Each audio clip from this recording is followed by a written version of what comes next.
Older than the roads that lead to it, older than the names carved along its walls, a rumor once moved through the harbors of the Greek world that in a folded green valley of the Argolid, a day's walk from the sea, sleep itself could heal you. Sailors carried the rumor between islands the way they carried salt and amphorae. Farmers repeated it over winter fires, softening it, polishing it, until it shone like a river stone. They said a god lived there who did not ask for conquest or terror, who wanted no burnt cities and no trembling. They said he asked only that you come tired and lie down and close your eyes. The rumor had a name in it, a gentle one, easy to say in the dark, Asklepios, and it had a place in it, a bowl of quiet hills where the pines stood close together and the air smelled of resin and warm dust. Epidauros. Most of what those whisperers knew has drifted away like smoke from an old altar. But the valley is still there. The stones are still there. And tonight, as your breathing begins to slow, the rumor is going to carry you the way it carried them, out of the noise of your day and down the long soft road toward a temple built for sleeping. So let yourself arrive inside the story now. You are a traveler in a wide-brimmed hat, somewhere in the Peloponnese, in an evening near the end of summer. The light is low and honey-colored, and the road under your sandals is pale limestone dust, still holding the warmth of the afternoon like bread holds the warmth of the oven. You have been walking since morning. Your legs ache in that pleasant, finished way that legs ache when the walking is nearly done. On your back is a small bundle, a wool blanket rolled tight, a skin of water, a little parcel of honey cakes wrapped in fig leaves, baked 2 days ago by someone who loves you, and pressed into your hands at the door. You carry something else as well, something with no weight and no shape, the reason for the journey. Perhaps it is a pain that has settled in your shoulder like a stubborn bird. Perhaps it is a tiredness that sleep at home no longer mends. Perhaps it is grief which the ancients also brought to this valley, because they understood that sorrow lives in the body too. Whatever it is, you do not have to name it tonight. The road knows the way, and you only have to follow. The hills on either side of you are covered in low pine and wild thyme, and when the breeze moves through them, it releases a dry, sweet smell that seems to loosen something behind your ribs. Cicadas are finishing their long day of singing, their sound thinning out note by note, the way an orchestra grows quiet one instrument at a time. Far ahead, where the road bends between two shoulders of rock, you can see other travelers, small as beads on a thread, a family leading a donkey, an old man with a staff, 2 sisters walking arm in arm. All of them are going where you are going. Nobody hurries. Hurrying here would be a kind of rudeness, like running in a library or shouting in a garden. The valley teaches its pace to everyone who enters it, and the pace it teaches is the pace of the resting heart. And if this slow telling is already loosening the knots of your day, you might, before your eyelids grow too heavy, leave a small quiet sign that you were here. The gentle press of a like, a subscription so these long nights can keep finding you. And if you feel like it, a soft word in the comments saying where in the world you are lying down and what hour your clock is keeping there. It is a small comfort later for other sleepless travelers to read those words and feel the wide circle of people resting together in the dark. And now let the road have you again. There is nothing more to do. The story will do the walking from here. The bend in the road brings you alongside a dry stream bed, and beside it stands a shrine no larger than a beehive, stacked from flat stones, holding a clay lamp and a few withered flowers.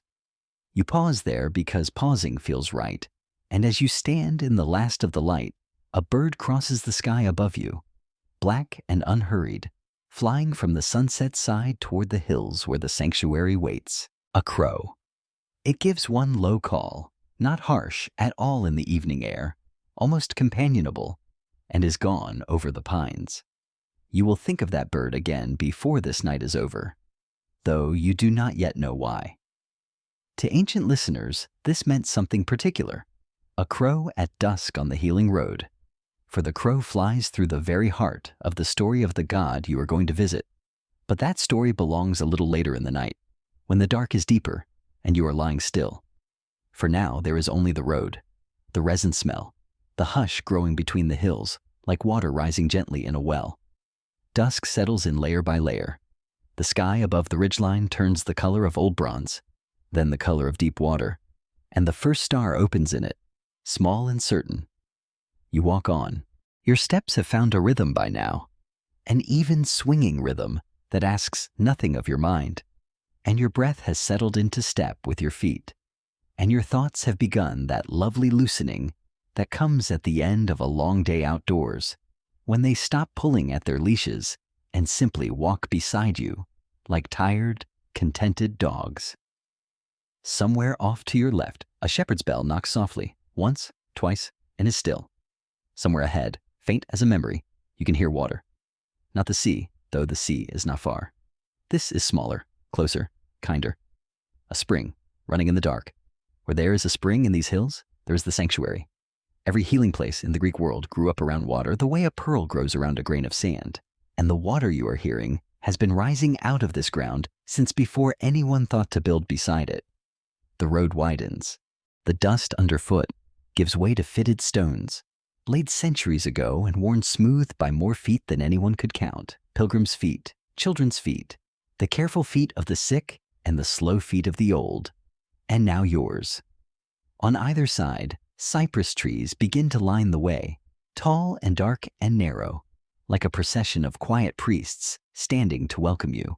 Their shade in daytime is famous, but at this hour, they are simply presences, columns of deeper dark against the darkening sky, and the air beneath them holds their particular smell, green and resinous, with a thread of something like incense.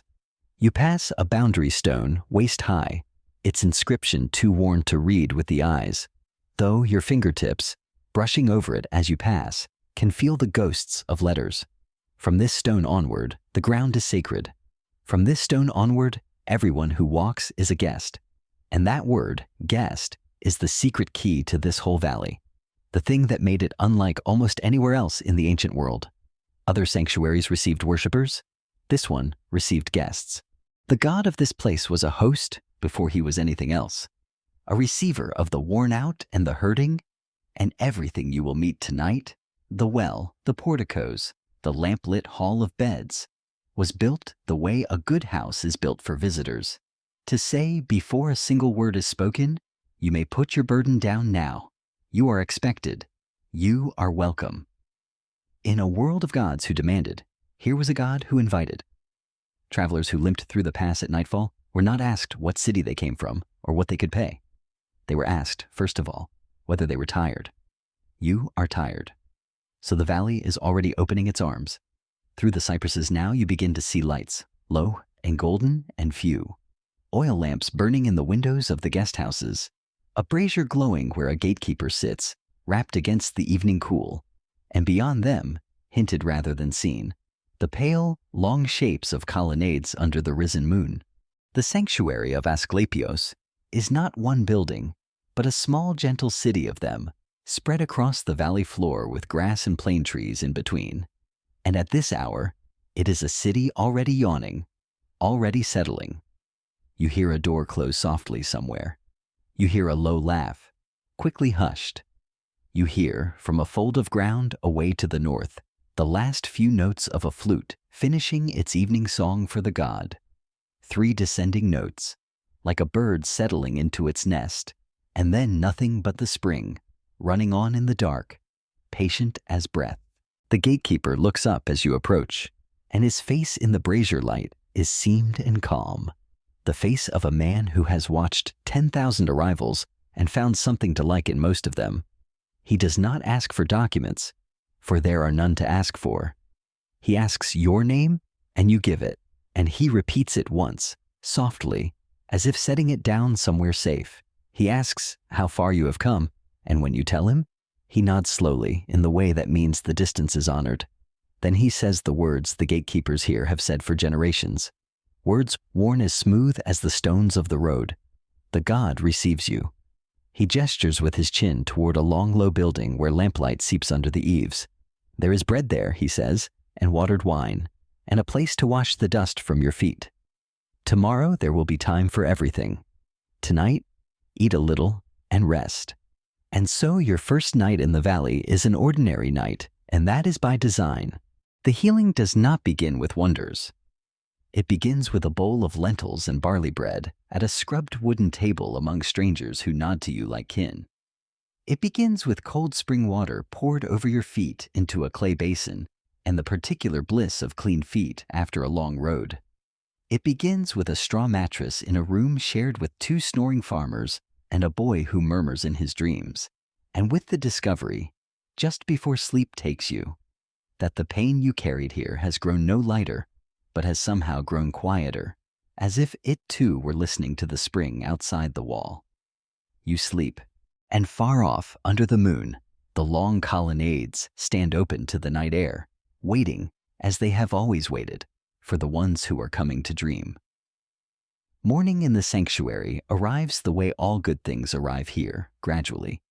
You wake not to bells or voices, but to light the color of weak honey moving across the plastered wall, and to doves conversing in the eaves, and to the smell of wood smoke and warm bread from the kitchens. For a moment, you do not remember where you are. Then the spring speaks up outside the window, that constant silver sentence, "It never finishes," and you remember. And the remembering is pleasant, like recalling that today is a festival and no work is expected of you. You lie still a while longer because lying still is permitted here, encouraged even, and you listen to the sanctuary waking, sandals on stone, the creak of a well rope, someone sweeping, someone singing under their breath, a donkey somewhere expressing its single strong opinion about the morning. It is the sound of a place with nothing to prove. It is the sound of a household, and you are of the household now. This day, your first full day, belongs to walking and looking, and a guide finds you before you have finished your bread, in the way of guides everywhere.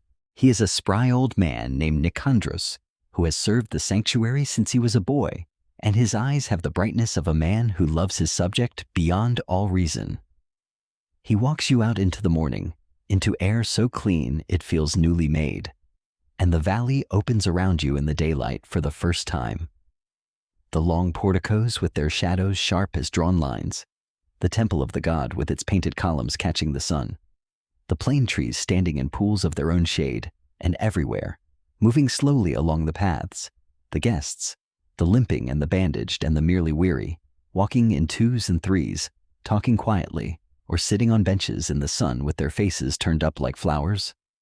Above the valley to the north, pale in the morning haze, rises the mountain sacred to this ground, and it is there, says Nicandros, pointing with his stick, that the story begins. Not the story of the buildings, the story of the god himself who was born on that hillside, they say, in a hard hour, and who learned mercy early, the way only the motherless learn it. And because the sun is warm and the bench beneath the plane tree is smooth, you sit, and he tells it, and you may let your eyes half close while he does, because this is a story that was always meant to be heard at rest. Once, in the years when God still walked openly among people, there lived in these hills a young woman named Coronis, a chieftain's daughter, black-haired, quick to laugh, and so lovely that Apollo himself, the far-shining, the Lord of light and music, loved her. She carried the god's child, and here the tellings begin to disagree, as old tellings always do, and Nicandros lowers his voice with the pleasure of a man handling a delicate thing. Some traditions claim that Coronis, fearing the loneliness of being a god's beloved, of growing old while her lover never did, chose in her last free season to marry a mortal man, and that Apollo learned of it from a bird, for in those days, the story goes, the crow was white, white as sea foam, white as the almond flower, and it was Apollo's own watcher. It flew to the god with the news, expecting thanks, expecting perhaps to be stroked and praised. Instead, the god's grief broke over it like a wave, and in his anger at the message, he scorched the messenger. And every crow from that day to this has worn black, the color of mourning for a mistake that was never the bird's. You think drowsily of the crow you saw on the road at dusk, flying calm and unhurried toward these hills, dressed in that ancient black. It knew the way, you think, Its whole family has known the way for 3,000 years. What happened to Coronis is told softly here, out of respect, for she is in some sense the first mother of this place. She died. By the anger of the gods, or the sorrow of them, the tellings will not settle it, and it does not matter tonight. What matters is what happened at the last moment, in the smoke and the grief. Apollo, who could not save her, reached in and saved the child. The unborn boy was lifted out of death itself, out of the very fire, the way you might snatch a single living ember from a dying hearth. And the god looked at the small creature in his hands, this child of light and loss, and understood that he could not raise it, for grief and duty pulled him elsewhere. And so he carried his son across the hills to the one being in the world he trusted with a wound, not a god, not a king, a centaur, Chiron, the old one, the wise one, who lived in a cave on Mount Pelion with herbs drying from the ceiling, and honey in clay jars, and the patience of the mountains themselves. Chiron was not like the other centaurs, the wild ones, the storm-tempered ones. He was old when the heroes were young, and he had spent his long life learning the quiet arts, which root eases fever and which bark dulls pain. How to set a bone so it knits straight, how to sit beside the suffering without flinching, which is the rarest art of all. Into his cave came the rescued child, and the centaur received him as this valley now receives you, without questions, with warm goat's milk and a bed of soft skins near the fire. He named the boy Asklepios, and the boy grew up in that cave the way a tree grows in good soil, slowly and without hurry, learning the mountain first as a child learns a mother's face, the springs and their different tastes, the meadows and their different flowers, the bees and where they went, the way the light stood differently among the firs at each season. Chiron taught him herbs before letters and kindness before herbs. He taught him that every living thing wishes to mend, that the body is on its own side, always, laboring toward wholeness the way water labors toward the sea, and that the healer's task is not to conquer but to help, to clear the stones from the stream. Later poets added marvels to the boy's schooling, lessons from serpents' tongues, secrets whispered by the earth herself. But under all the marvels, the old lesson stays visible, like a riverbed under clear water. Healing begins with welcome. The boy who had been received others. Shepherds came to the cave with crushed hands and were mended. Children were carried up the mountain burning with fever and were carried down cool. Word moved through the valleys, as word does, and the child snatched from the fire became a man to whom the whole aching world beat a path. The rest of his story, Nicandros tells you, has thunder in it, but even the thunder is told gently here. Asklepios grew so wise, the story goes, that death itself began to lose arguments with him. The dying sat up, the gone came back, and this could not stand, for the deep order of the world rests on that one dark door swinging only the one way. And so, the Lord of the sky, with sorrow they say, and not with rage, put an end to the physician with a single white bolt. But endings in this country have a way of opening rather than closing. The people would not let him go. They had been received by him, and a guest does not forget the door that was opened. So they built him doors of their own, sanctuaries in green places near springs, and the greatest of them here in the valley of his birth. And they came to those doors tired and hurting, and found that the physician was still, in some fashion no one has ever needed to explain, at home to visitors. The gods, seeing this, yielded, as even gods must yield to so much love, and the man became a god, the only one of the older world whose whole divinity is mercy. That is who receives you tonight, says Nicandros, rising, brushing crumbs of shade from his knees. A god who was once a guest himself, a god who was carried through the dark and taken in. He remembers, says the old man. That is the entire secret of this valley, if you want it in 3 words. The god remembers. The rest of the morning is given to gentler things, and the story settles in you the way silt settles in a jar of river water, slowly, leaving everything clearer. Nicandros walks you along the great colonnade where the guests promenade out of the sun, past the baths with their smell of warm stone and olive oil. past the little theater of the doctors, where visiting physicians argue happily about bile and barley water. And everywhere he greets people by name and asks after their nights. Because here, that is the polite question. Not how do you do, but how did you sleep? You eat at midday under an awning, bread and soft cheese and figs so ripe they are almost liquid. And afterwards, because the valley insists, you rest through the white hours of the afternoon on a cot in the shade, drifting in and out of a shallow sweet doze, while the cicadas saw away at their one silver note, and the heat stands in the valley like a guest too polite to leave. Waking from an afternoon sleep in a strange, gentle place, you have that rare feeling of having been rinsed, mind and body both, and the light has changed, and the shadows of the cypresses have grown long and mild, and Nicandros is waiting for you by the well. For this evening, he says, you begin. And beginning here means water. The path to the well, though, is not straight, for no path in this valley is, and Nicandros leads you first up a gentle rise to show you the thing the whole ancient world came to marvel at even when nothing ailed them. The theater. It opens below you all at once, a great fan of pale stone seats laid into the hillside, row above row, 55 of them, climbing the slope as evenly as ripples climb a beach. And at the bottom, small and perfect, the round dancing floor, and beyond it, the whole valley for a backdrop, hills folded behind hills, going blue with evening. It is, and men were saying so within a lifetime of its building, the most beautiful theater in the world, and it belongs, never forget, not to a palace and not to a city, but to a hospital. Stand here, says Nicandros, and he walks down, an old man made small by the stone fan, all the way to a worn disc of rock at the center of the floor, and he drops a pebble on it, and you hear it. From the topmost row, you hear the little click of a pebble on stone, clean and close, as if it had been dropped beside your ear. He tears a scrap of cloth. You hear the tearing. He whispers something you will wonder about for the rest of your life, and the whisper climbs 55 rows of stone to find you, soft and clear, the way a dream finds a sleeper.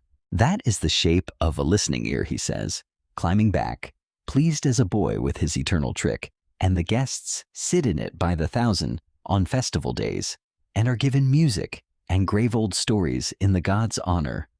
For the physicians of this valley held, as the best ones still hold, that beauty is not a luxury to the sick, but a medicine, that an hour of flutes in the evening light knits up more than any of them could say, and that a soul which has been made to listen, truly listen, to one pure sound falling through stillness, has already begun to heal. To sit here at dusk with 1,000 others, all leaning into the same soft voice rising from the round floor, was itself a kind of communal sleep, everyone breathing together, everyone resting in the same story. You will do the same tonight in your own dark theater, listening to this. On the way down the rise, in the last full light, you meet the other doctors of the sanctuary, and they have 4 feet and no Greek. The dogs of the temple come out to walk the paths at evening, grave, unhurried, fawn-colored dogs, well-fed and gentle-eyed, who belong to the god the way the serpents do, and who make their own rounds among the guests. One of them falls in beside you without ceremony and walks the length of the path at your knee, matching your pace exactly, as if assigned. The tales carved on the tablets, Nicandros says, remember these dogs with honor? More than one sleeper woke healed with no memory of a shining visitor at all, only of a warm tongue and a steady presence in the dark, and the priests wrote it down as the god's work all the same, for the god of this valley was never proud about the shapes he took. A dog that lies down against your side on a cold night and stays is nobody's bad dream. The dog leaves you at the fork of the path with one slow wave of its tail, duty done, and turns back for the porticos, and Nicandros watches it go with the respect one colleague pays another. And now, he says, the water. The sacred well stands at the heart of the sanctuary, older than every building around it, older than the god's own altars. For the water was here first, and everything else gathered to it. It is ringed with a low wall of gray stone, dished and polished by centuries of resting hands. And when you lean over it, the cool breath of the earth rises against your face, smelling of wet rock and darkness and something clean beyond naming. Far down, a coin of sky trembles. Nicandros draws for you, hand over hand, the rope creaking its old song against the pulley, and the bucket comes up brimming and quaking with light, and he pours the water over your held-out hands into the runnel at the well's foot. And it is cold, beautifully, seriously cold, the cold of deep ground that has never once in all its existence been hurried. Wash, he says. Not because you are unclean, because you are arriving. The washing is how the body learns what the mind was told at the boundary stone, that everything heavy may be set down here. You wash your hands, your face, the back of your neck, and each handful of that cold, bright water seems to carry something away with it. Road dust, but also older dust, the fine gray sediment of worries that have been settling on you for years. Purity in this valley was never about shame. One reading suggests the old rule of the sanctuary, be pure in thought, asked nothing more of the guests than this. Come with a heart swept clean, the way you would sweep a room for a visitor you loved. The visitor, in this case, is sleep. Evening comes on while your skin still remembers the water. The sanctuary begins its nightly turning inward. Awnings are furled, benches are drawn in, and the paths fill with guests, moving unhurriedly in one direction, toward the altar ground before the temple, where the evening offerings are made. You go with them, carrying your little parcel of honey cakes, and you are glad now that you carried it so far and so carefully. The offerings of this place were always famously mild. Other gods asked for oxen, for hecatombs, for smoke that could be seen from the next island. The physician asks for what a tired child might bring: cakes sweetened with honey, a handful of dried figs, olive oil poured thin and gleaming over the altar stone, and, from those who have nothing else, a pine cone gathered on the road, or simply the naming, out loud or in silence, of the pain one has carried in. You wait your turn in the hush. An old woman ahead of you lifts her cakes with both hands, the way one lifts something beloved. A father steadies his small son's wrist as the boy pours oil, very seriously, tongue between his teeth. Then it is your turn, and you step up to the great stone table of the god, warm still from the day, and you set down the honey cakes your loved one baked, and you unwrap the fig leaves, and for one heartbeat the evening smells of home, of that kitchen, of those hands. You name what you carry, quietly inside, where only the listening valley can hear, and from the temple porch a priest speaks the evening words. Words so old their edges have worn round, asking the god to walk among his guests tonight, to visit them the way a good host visits every room before he sleeps, seeing that each lamp is trimmed and each blanket is enough. As the crowd loosens and drifts toward the lamp-lit porticos, Nicandros touches your elbow and leads you a little aside, to where a round building stands pale in the deepening blue, ringed by columns, lovely as a moon come down to rest on the grass, the tholos. Even in this valley of beautiful things, it is the beautiful thing, and no one alive can tell you entirely what it is for. Its floor, says Nicandros, is not solid. Beneath the marble lies a hidden ring of walls within walls, a small round labyrinth in the dark, with no window and no story attached that anyone will vouch for. Scholars remain divided to this day, he says with satisfaction, some holding that the sacred serpents of the god were kept there, coiling in the cool black, others that the maze is a picture in stone of the winding way every sick soul walks toward health, inward and around and inward again to the still center. He does not tell you which he believes. The valley keeps a few of its rooms locked, he says, even from its servants, and that is fitting, for sleep keeps locked rooms too, and tonight you are going to walk into one of them. Come. The lamps are being lit in the Abaton. It is time to be shown where you will dream. But there is one more threshold before the Hall of Sleep, and it may be the gentlest medicine in the whole valley. Along the way to the Abaton, set upright in the open air where the lamplight reaches them, stand rows of tall stone tablets, and the guests pause there in the blue evening, reading, murmuring, sometimes laughing softly, sometimes falling still. These are the Iamata The curatales, the sanctuary's own book of nights, carved letter by letter into limestone so that no winter and no war could unwrite them. Each one is a story only a few lines long. A man came with a withered hand, slept, dreamed the god pressed it, and woke with the hand opening like a leaf. A woman carried an emptiness where children should have been, slept in the sacred hall, and went home to name a daughter for the valley. A boy who could not speak made his offering, and when the temple servant asked whether he would promise his thank gift within a year, the boy, forgetting he was mute, said yes, and his own voice was the first thing the god gave him. Some of the tales are homely, even funny. A man asleep in the hall had his sore toe licked by one of the temple serpents and woke up cured and indignant. A skeptic who mocked the tablets as nonsense dreamed the god forgave him for it and cured him anyway, asking as his only fee the nickname doubter, carved right there in the stone for as long as stone lasts. You move slowly along the rows in the failing light, and what settles over you is not amazement so much as company. Every ache that ever kept a person awake has stood where you were standing. And here is the quiet marvel underneath the marvels, the thing worth carrying into sleep. These are not stories from a lost world. The tablets are real. They were carved by hands as real as yours, and they were found again, patient under the fallen leaves and the centuries, and they rest now in a museum in that same valley, where anyone alive today can stand before them and read in the oldest Greek letters the words a grateful stranger chose 300 generations ago. Sleep worked here, the stones say. We slept, and it was true. No book in the world makes a better bedtime story than a hillside of thank you notes.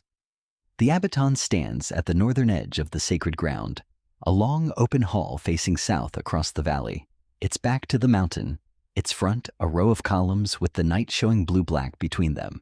Abaton means the place not to be walked into, the innermost room, forbidden to all but those who have washed and offered and been made welcome, and as you step up onto its worn stone floor, you feel the meaning in your body.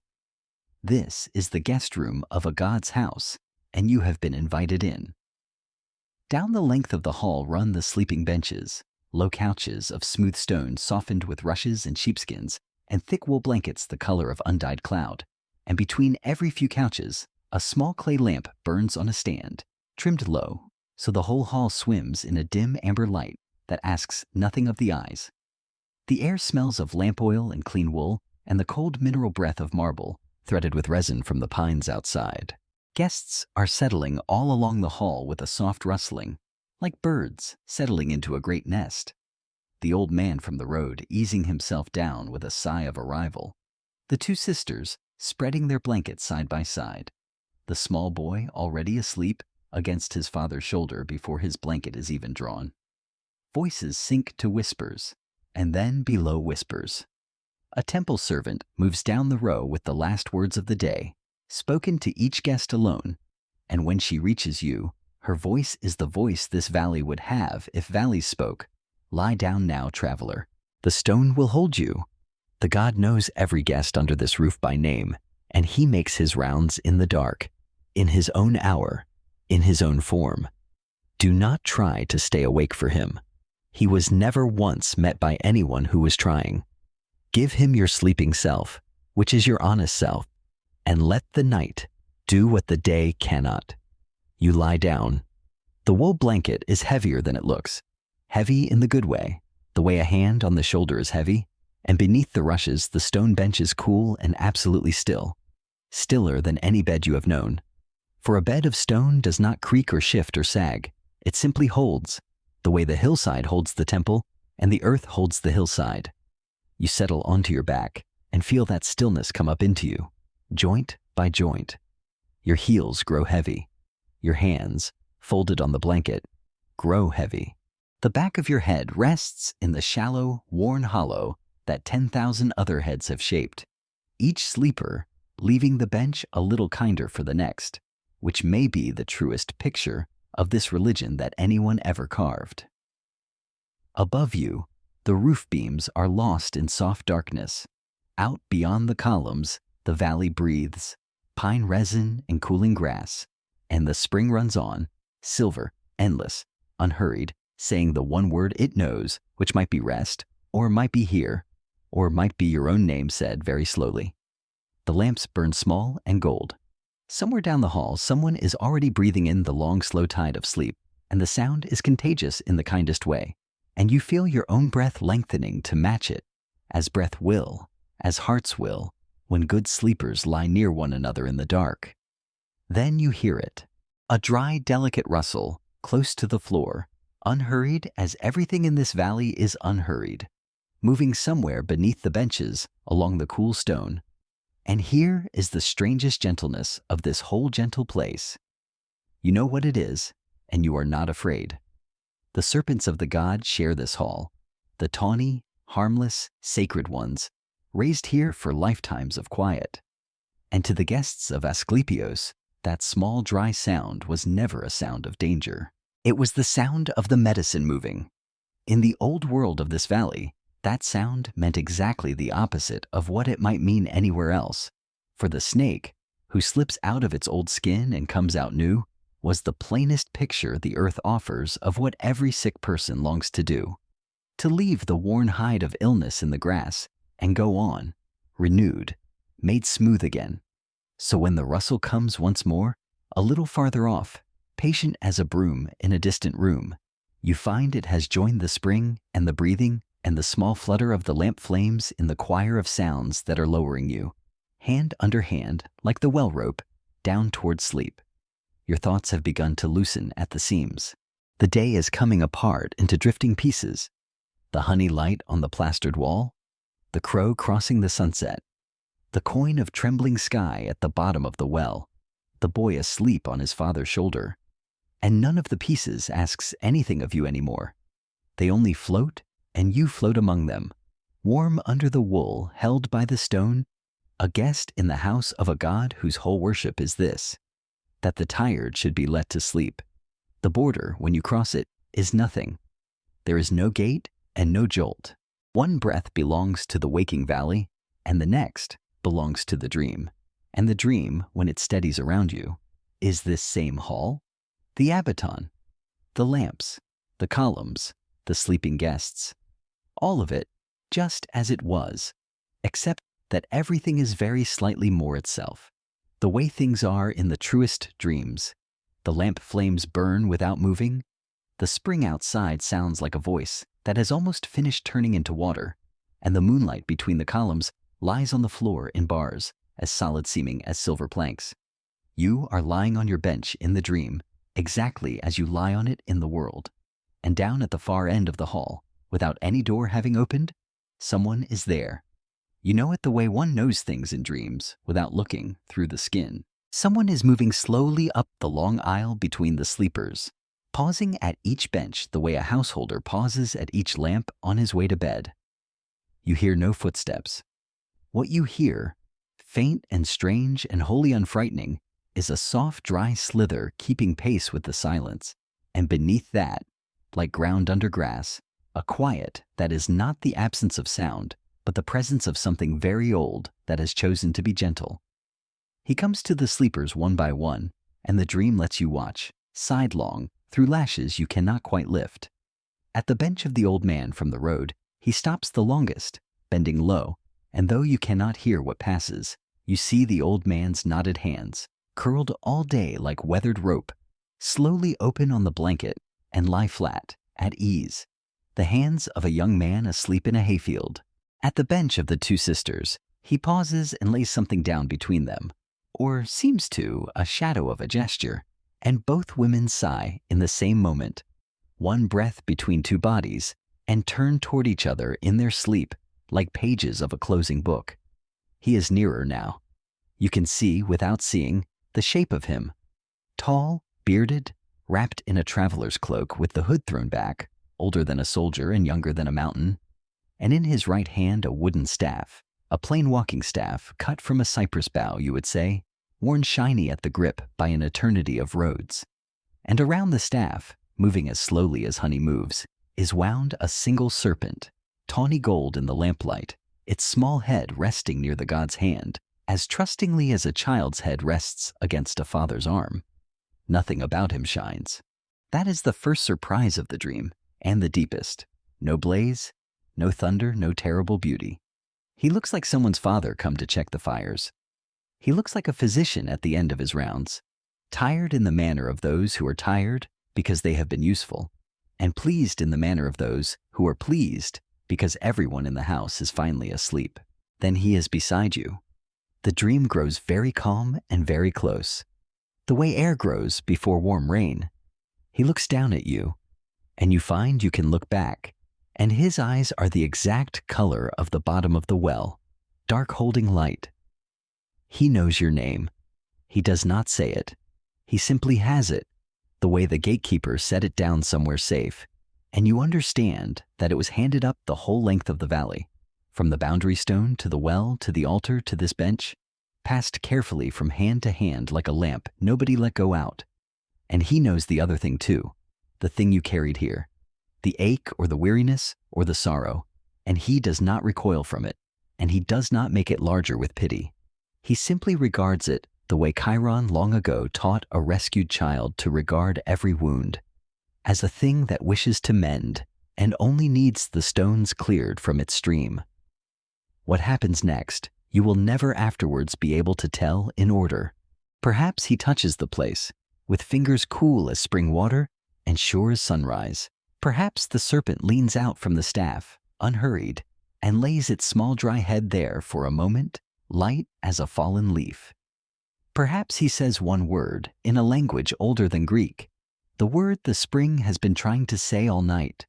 What you keep, what you will keep for the rest of your life is the feeling of something loosening that had been clenched so long you had mistaken it for bone, of warmth moving through the loosened place like water through an unblocked channel, and of being, for one whole unhurried moment, entirely received, entirely welcomed, entirely allowed to rest, down to the last tired atom of you.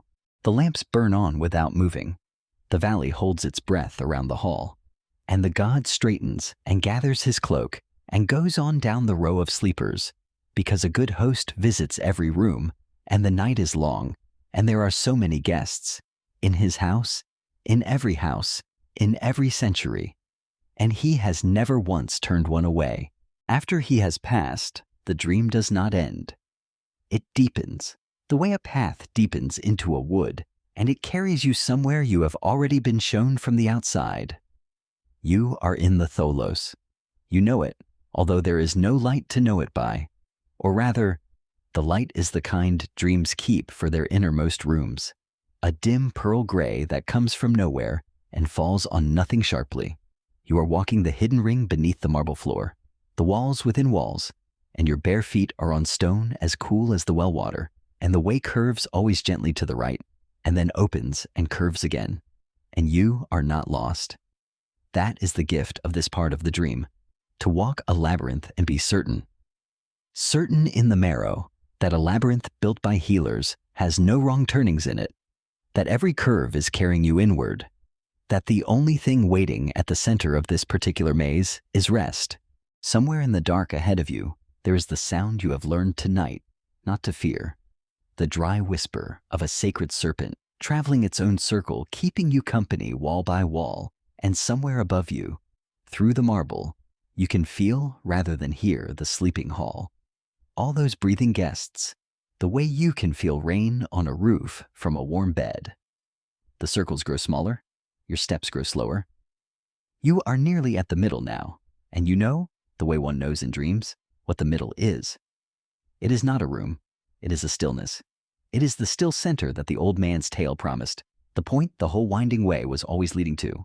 And when you reach it, you do not stop walking so much as the walking simply completes itself, like a ripple arriving at the edge of a pool. And you stand in the very heart of the healing place, in the dark under the beautiful floor, and the stillness goes through you, the way spring water goes through cupped hands. Here at the center, the dream gives you one image, and it is a small one. Not a vision of glory, a memory that is not yours and is somehow anyone's. A white bird, long ago, flying through clear air with a message, and grief waiting at the end of the flight, and then, After the grief, this, all of this, the valley, the well, the lamps, the benches, the mended sleepers, as if the whole sanctuary were the ember of that old fire, carried carefully down the centuries in cupped hands. Even the crow's black, the dream seems to say, is a kind of doctor's coat now. Even the saddest part of the story was taken in, and given a bed, and put to work healing. Nothing is wasted in the house of a good host. Nothing that comes to this door is turned away, not even sorrow. And then, with no seam you could point to, the tholos is gone, the ring is gone, and you are simply asleep, deeply and dreamlessly asleep, the way you slept as a small child after a day of sun and water, and the night moves over the valley in its great slow wheel. The moon crosses the columns and lays its silver bars first on one sleeper, then the next, an unhurried visitation of its own. The lamps burn down one by one and are refilled by soft-footed servants who move through the hall like thoughts through a resting mind, touching nothing awake. Outside, the pines confer in whispers when the night breeze rises off the mountain and falls silent when it lays itself down again. A little owl calls from the direction of the theater. One round note dropped into the dark, like a pebble into the well, and no other bird answers, because every other bird is doing what you are doing. The spring alone stays awake, as it has stayed awake through every night since before the first pilgrim, running its cold, clear thread out of the mountain's heart, past the sanctuary, down toward the distant sea, sewing the whole valley together stitch by silver stitch. If you could see the hall from above in this hour, from the height of that patient crow, you would see something worth carrying with you always. A long, lamp-lit room open to the stars, and in it, 40 strangers sleeping side by side in perfect trust, farmers and sailors and grandmothers and children, all their aches set down at the foot of the benches like sandals, all their breathing slowly settling into one shared tide. That was the wonder of this place, more than any tale carved in stone. Not that a god walked here, that people could rest here, together, unafraid. Perhaps those were always the same thing. Morning comes to the Abaton the way it came to your first waking here, gradually and gentler still. For this hall faces the sunrise and was built to be woken kindly. The light arrives first on the columns, turning them from gray to bone to palest gold, and then it slides in long warm bars across the floor, and the sleepers begin to surface one by one, each in their own time. No bell hurrying anyone, and the hall fills with the softest of all human sounds, the sighs and murmurs and slow stretchings of people waking, well rested. You lie still for a while with your eyes closed, taking inventory the way one does after a night that mattered. The wool is warm. The stone beneath has kept its promise and held you all night without once shifting. And the thing you carried into the valley, when you go looking for it in yourself, is changed. Perhaps it is smaller. Perhaps it is quieter. Perhaps it is simply no longer alone, having been seen in the night by someone whose whole nature is welcome, and things that have been seen kindly never weigh quite what they weighed before. All around you the hall is comparing notes in low voices, for that is the morning custom here, guests telling their dreams to one another, while the dreams are still wet with the night, and the temple servants moving from bench to bench with warm barley broth, listening, nodding, asking their gentle questions.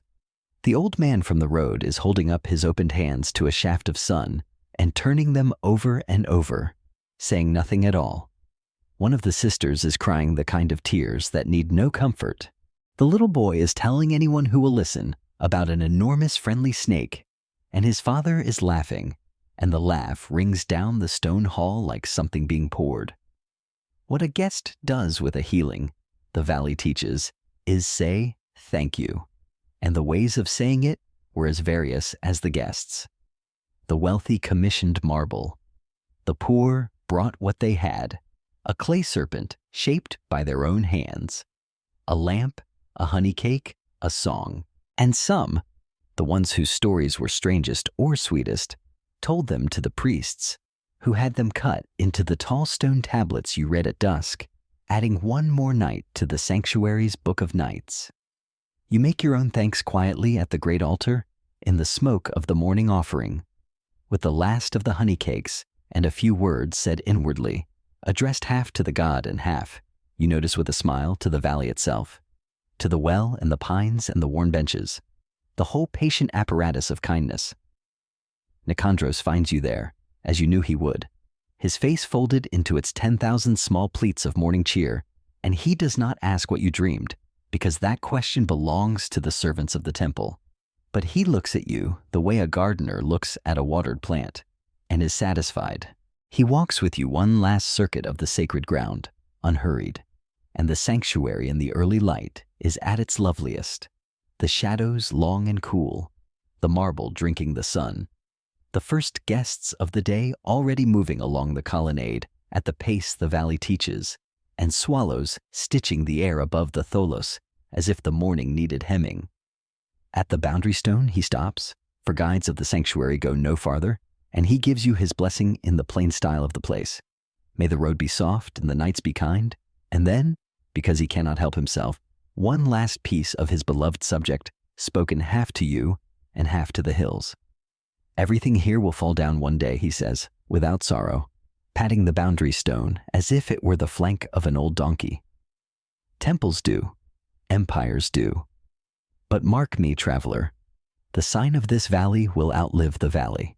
The staff and the serpent, the walking stick of the physician with the renewing snake wound round it, that mark is already scratched over doorways from Sicily to Syria, wherever someone sets broken bones or sits with fevers, and it will go on.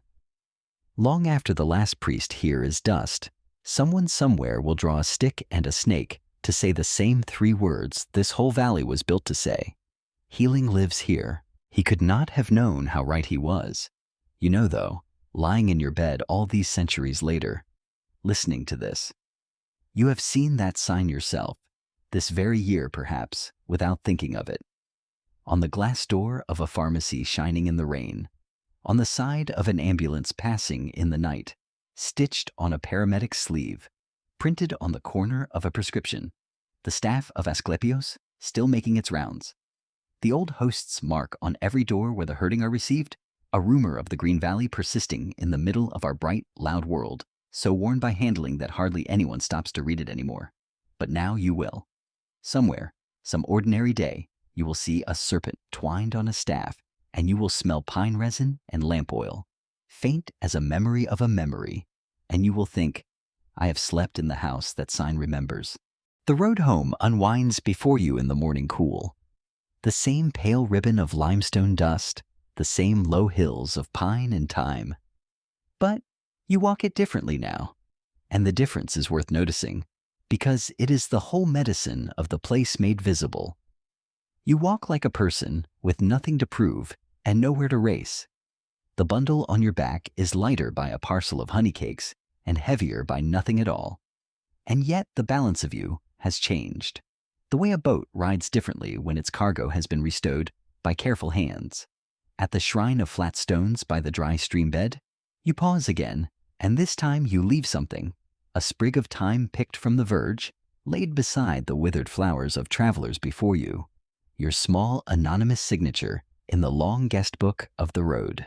And as you straighten, a shadow crosses the stones, and you look up, and there it is, of course, a crow, riding the morning air down the line of the valley, black and glossy, and entirely at its ease. It does not call this time. It only tilts once on the air, the way a boat tips to a swell, and carries on toward the hills behind you, going home to the sanctuary, faithful courier of a story 3,000 years long. You watch it out of sight. Then you walk on toward the coast, toward the ordinary world, carrying the valley inside you the way the valley carries its spring, quietly, underground, always running. It is worth saying softly, before the story folds itself up for the night, that none of this was only a story. For more than 800 years, from the age of the first lyric poets to the last years of the old religion, people truly did what you have done tonight. They walked and sailed from every shore of the Mediterranean to that folded valley in the Argolid, and to hundreds of smaller houses of the god from Pergamon to Rome. And they washed at the wells, and made their mild offerings, and lay down on stone benches in open halls to sleep among harmless golden snakes, trusting the night itself as their physician. The practice had a name: incubation, from the old word for lying down upon, and it was not the fringe of ancient medicine, but its warm hearth. The great doctors of antiquity did not sneer at the dreaming halls. The followers of Hippocrates, whose own island of Kos raised one of the loveliest sanctuaries of them all, worked in the god's long shadow and called themselves the sons of Asklepios. And when you set down tonight's tale and look at what those places actually were, beneath the marble and the myth, the wonder only grows gentler and more true. They were quiet valleys chosen for good water and clean air. They were rest enforced by holiness, sleep protected by walls and custom, kindness administered on a schedule, beauty prescribed like a tonic, and hope carved into stone tablets, left where the frightened could read it at dusk. Every one of those medicines is still real. Every one of them is being administered to you now, in your own dark room, by this very story, which has been, all along, a small abaton built of words. So let the pilgrimage complete its circle, as all true pilgrimages do, by arriving where it started, at you, in your bed tonight. The valley you have been walking is far away in space and further in time, and it is also exactly here because its secret was never really the marble or even the god, but the arrangement, the ancient, learnable arrangement of welcome, water, offering, and rest, and you have kept every station of it. You set out tired and were received. You put down, somewhere in the telling, the burden you did not have to name. You washed, if not your hands, then your thoughts, in something cold and clear and old. You made your offering, which was simply this hour of your attention, given gently, and no god was ever offered anything sweeter than an hour of an honest day's tiredness.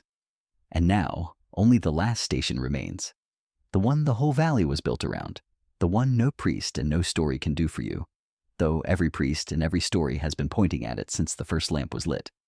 To close your eyes among fellow sleepers, of whom there are always, always millions, and let the night make its rounds. So make your own bed the last bench in the long hall. It is easier than it sounds. In fact, it is not a doing at all, only a remembering. Feel, first, the weight of your blanket, however light it is, and let it be wool from the sanctuary stores, undyed, smelling faintly of cedar from the chest it was kept in, laid over you by someone whose work, whose calling, whose religion is that you should be warm.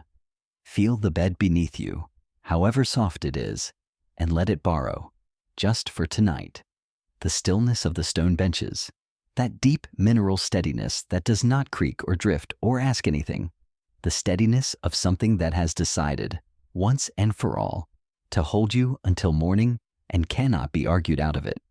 Let your heels grow heavy on it, the way they grew heavy in the abaton. Let your hands lie where they lie and grow heavy. Let the back of your head find its worn hollow, shaped by every night you have ever slept, each sleep leaving the place a little kinder for the next, and settle there. If there is an ache in you tonight, a real one in the body or deeper, you do not have to banish it to sleep. That was never the requirement, even in the valley. The guests of the gods slept beside their aches, like travelers sharing a room politely, each leaving the other in peace till morning. Give yours a bench of its own, a little way down the hall. It has been seen. It has been named at the altar. It is under the same roof and the same rules as you, and the rules of this house are rest. And now the sounds, because a hall of sleep is built of sounds as much as stone. Whatever your night is offering you, let it be translated. The hum of the world outside your walls, traffic or wind, or the sea of a city breathing. Let it be the spring, that cold silver thread running out of the mountain, the sound of something patient that was awake before you and will be awake after, keeping the watch so you need not. The small shifts and ticks of your own room, the settling of furniture, the sigh of a radiator, a floorboard easing. Let them be the soft-footed servants moving down the hall, refilling the lamps, touching nothing awake.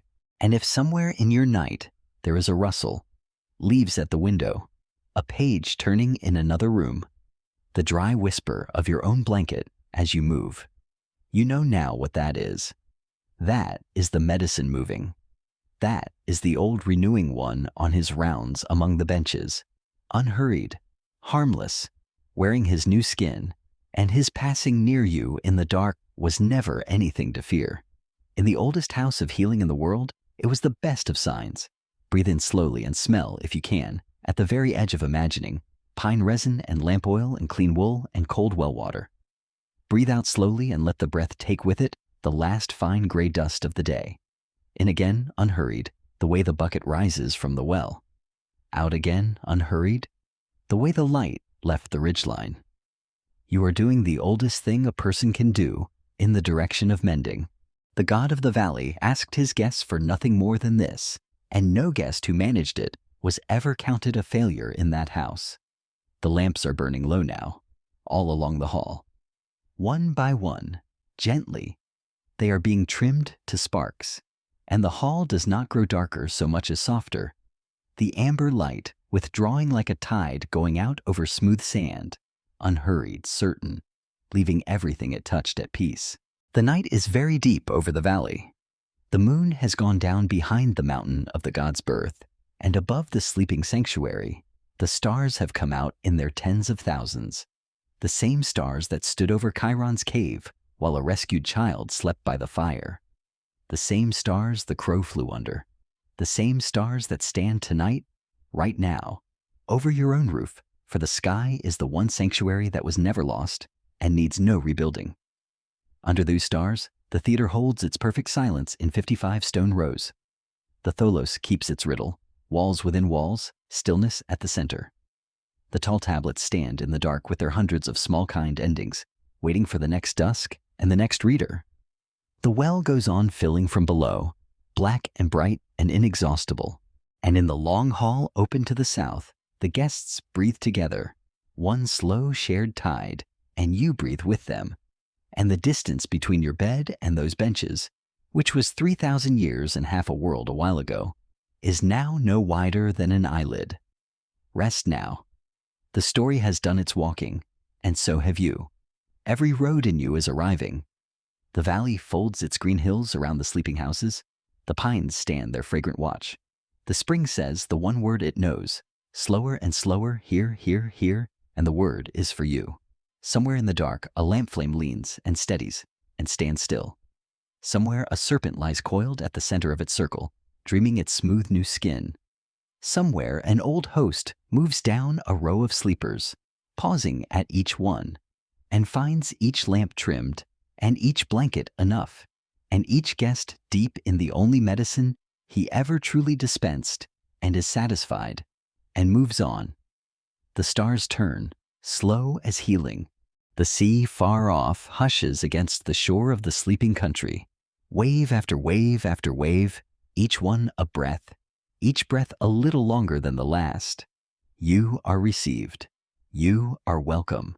You are held, stone steady, wool warm in the house where sleep was holy, and the night is making its rounds, and morning is far away and full of light, and there is nothing left to carry, and nothing left to do, but close your eyes among the other sleepers, and breathe, and be healed by the oldest gentleness there is.